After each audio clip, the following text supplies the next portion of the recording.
ಈಗ ನಮ್ಮ ಜೊತೆ ಮಾತನಾಡೋದಕ್ಕೆ ಕರವೇಬಣದ ಅಧ್ಯಕ್ಷರಾಗಿರುವಂತ ಪ್ರವೀಣ್ ಶೆಟ್ಟಿ ಅವರಿದ್ದಾರೆ. ಸರ್ ನಮಸ್ತೆ. ನಮಸ್ತೆ. ನಮಸ್ತೆ ಮೇಡಮ್. ಸರ್, ಸಚಿವರು ಹೇಳಿರುವಂತ ಮಾತನ್ನ ನೀವು ಕೇಳಿಸ್ಕೊಂಡ್ರಾ ಹೇಗೆ? ಇಲ್ಲ, ಕೇಳಿಸಿಲ್ಲ, ಗೊತ್ತಾಗಿಲ್ಲ. ಎಂ ಬಿ ಪಾಟೀಲ್ ಅವರು ಹೇಳ್ತಾರೆ, ಇಲ್ಲಿ ನೀವು ಈ ರೀತಿ ಜಗಳ ಮಾಡ್ಕೊಂಡು ಅಂತ ಆಸ್ತಿಪಾಸ್ತಿಗೆ ಹಾನಿ ಮಾಡ್ಕೊಂಡಿದ್ರೆ ಇದೆಲ್ಲ ವೈರಲ್ ಆದ್ರೆ ಕರ್ನಾಟಕದಲ್ಲಿ ಅಥವಾ ಬೆಂಗಳೂರಿನಲ್ಲಿ ಹೂಡಿಕೆ ಮಾಡೋದಕ್ಕೆ ಜನ ಬರೋಲ್ಲ, ಅಂತಾರಾಷ್ಟ್ರೀಯ ಮಟ್ಟದಲ್ಲಿ ಈ ರೀತಿಯ ಘಟನೆಗಳು ವೈರಲ್ ಆದ್ರೆ ಅಂತ ಹೇಳ್ತಾ ಇದ್ದಾರೆ. ಏನ್ ಹೇಳ್ತೀರಿ? ಈಗ ಏನ್ ಸಚಿವರು ಈ ಮಾತನ್ನ ಹೇಳ್ತಾ ಇದಾರೆ, ಅವ್ರು ಮನಗಾಣಬೇಕಾಗಿದೆ. ಕರ್ನಾಟಕದಲ್ಲಿ ಕನ್ನಡಿಗರ ಸರ್ಕಾರ, ಕರ್ನಾಟಕ ಸರ್ಕಾರ ಇರುವಂತದ್ದು, ಕನ್ನಡಿಗರ ಹಿತ ಕಾಯ್ಲಿಕ್ಕೆ ಇರುವಂತದ್ದು. ಆದ್ರಿಂದ ಕರ್ನಾಟಕದಲ್ಲಿ ಕನ್ನಡ ನಾಮಫಲಕವನ್ನ ಹಾಕ್ಲೇಬೇಕು.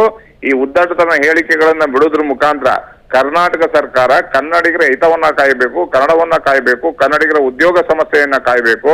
ಇದೆಲ್ಲ ಸರ್ಕಾರದ ಕೆಲಸ ಇರುತ್ತೆ. ನೀವು ವಿರೋಧ ಪಕ್ಷದಲ್ಲಿದ್ದಾಗ ಕನ್ನಡ ಪರವಾಗಿ ನಿಂತು ಇವಾಗ ಅಧಿಕಾರ ಬಂದ ಮೇಲೆ ಕನ್ನಡದ ವಿರೋಧ ನಿಂತ್ರೆ ಯಾರು ಸಹ ತಡೆಯಕ್ಕಾಗಲ್ಲ. ಅದು ಮುಂಚೆನೆ ಜ್ಞಾನ ಇರಬೇಕು. ಇಳಿಬೇಕಾದ್ರೆ ಸರ್ಕಾರ, ಪೊಲೀಸ್ ವ್ಯವಸ್ಥೆ, ರಸ್ತೆಗಿಳಿಬೇಕಾದ್ರೆ ಮುಂಚೆ ಕಾನೂನು ರೀತಿ ಯಾವ ರೀತಿ ಬಂಧಿಸ್ಬೇಕು ಅನ್ನೋಂಥದ್ದು ಗೊತ್ತಿರ್ಬೇಕು. ನೀವೆಲ್ಲ ಊರೆಲ್ಲ ಹೊಡಿರಿ ಅಂತ ಬಿಟ್ಬಿಟ್ಟು ಆಮೇಲೆ ಹೋಗ್ಬಿಟ್ಟು ಕನ್ನಡ ಹೋರಾಟಗಾರರು ಕಲ್ಲು ಹೊಡೆದ್ರು ಅಂತ ಹೇಳಿದ್ರೆ ಯಾವ ನ್ಯಾಯ ಇದು? ಮೊದಲನೇದಾಗಿ ಕಾರ್ಯಕರ್ತರನ್ನ ಬಿಡುಗಡೆಗೊಳಿಸ್ಬೇಕು ಅನ್ನೋದು ಒತ್ತಾಯವನ್ನ ಮಾಡ್ತಾ ಇದೀವಿ. ಏನ್ ನೀವು ಕಾನೂನಿನಲ್ಲಿ ಏನು ಅಂಗಡಿಗೆ ಪರವಾನಗಿ ಕೊಡ್ಬೇಕಾದ್ರೆ ಕಾನೂನಲ್ಲಿ ಏನ್ ನಮೂದನೆ ಮಾಡಿರ್ತೀರಾ 60 ಭಾಗ ಕನ್ನಡ, ಅದನ್ನ ಜಾರಿಗೆ ತನ್ನಿ. ನೀವ್ಯಾಕೆ ಕನ್ನಡ ಹೋರಾಟಗಾರರ ಮೇಲೆ ಪಟ್ಟಿಯನ್ನ ಕಟ್ತೀರಾ? ಮೊದಲು ನಿಮ್ ಕರ್ತವ್ಯವನ್ನ ನೀವು ನಿರ್ವಹಿಸಿ ಅನ್ನುವಂತ ಒತ್ತಾಯವನ್ನ ಮಾಡ್ತಾ ಇದೀವಿ. ಈಗಾಗಲೇ ನೀವು ಹೋರಾಟಕ್ಕೂ ಕೂಡ ಮುಂದಾಗಿದ್ರೆ, ಒಂದ್ ಕಡೆ ಇಲ್ಲಿ ಕಾರ್ಯಕರ್ತರನ್ನ ಬಿಡುಗಡೆ ಮಾಡಿಲ್ಲ ಅಂತ ಹೇಳಿದ್ರೆ ಯಾವ ರೀತಿ ಇರುತ್ತೆ ನಿಮ್ಮ ಹೋರಾಟದ ಸ್ವರೂಪ? ಕಾರ್ಯಕರ್ತರ ಬಿಡುಗಡೆ ಮಾತ್ರ ಅಲ್ಲ, ಕರ್ನಾಟಕದಲ್ಲಿ ಕನ್ನಡಿಗನೇ ಸಾರ್ವಭೌಮ.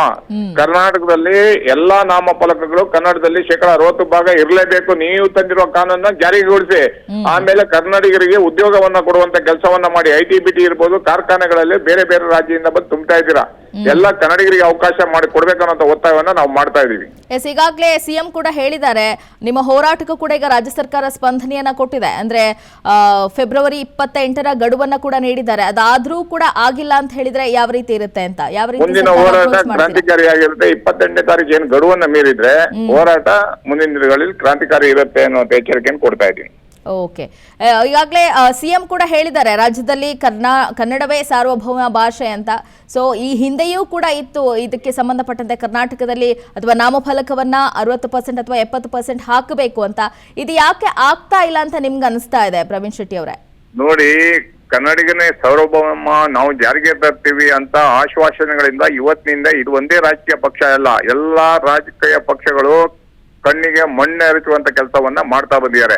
ಬಿಜೆಪಿ ಸರ್ಕಾರ ಇದ್ದಾವಾಗ ಎಲ್ಲ ಹಿಂದಿಯನ್ನ ಮೆಚ್ಚುವಂತ ಕೆಲಸವನ್ನ ಮಾಡಿದ್ದಾರೆ. ಕನ್ನಡ ಮಸಿ ಬಳದವರಿಗೆ ದೇಶದ್ರೋಹದ ಕೇಸ್ಗಳನ್ನ ಒಳಗಡೆ ಹಾಕಿದ್ದಾರೆ. ಇವತ್ತು ಕಾಂಗ್ರೆಸ್ ಸರ್ಕಾರ ಬಂದಿದೆ, ನೀವು ಬಾಯಲ್ಲಿ ಹೇಳೋದಲ್ಲ.